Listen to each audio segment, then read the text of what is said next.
اسلام میں نماز ایک عظیم عبادت ہے جس کے لیے مخصوص اوقات مقرر کیے گئے ہیں۔ تاہم کچھ ایسے اوقات بھی ہیں جن میں نماز پڑھنے سے منع کیا گیا ہے۔ حدیث صحیح مسلم اور صحیح بخاری کی مستند روایت ہے جو بیان کرتی ہے کہ نبی کریم نے بعض اوقات میں نماز پڑھنے سے منع فرمایا، خاص طور پر سورج کے طلوع اور غروب کے وقت۔ نبی کریم نے فرمایا، جب سورج طلوع ہو تو نماز سے راک جاؤ یہاں تک کہ وہ مکمل طور پر بلند ہو جائے، کیونکہ وہ شیطان کے دو سینگوں کے درمیان طلوع ہوتا ہے۔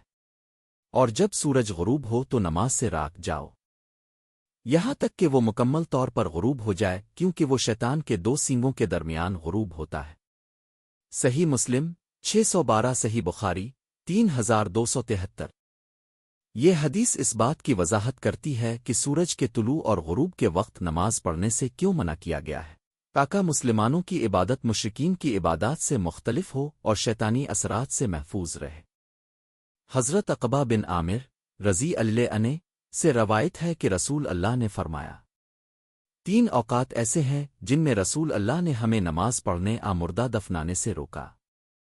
جب سورج طلوع ہو رہا ہو یہاں تک کہ وہ پوری طرح بلند ہو جائے، جب سورج بالکل سر کے اوپر ہو یہاں تک کہ وہ ڈھل نہ جائے، جب سورج غروب ہو رہا ہو یہاں تک کہ وہ پوری طرح ڈوب نہ جائے۔ صحیح مسلم 1373۔ کیا ان اوقات میں صرف قضا نماز پڑھی جا سکتی ہے؟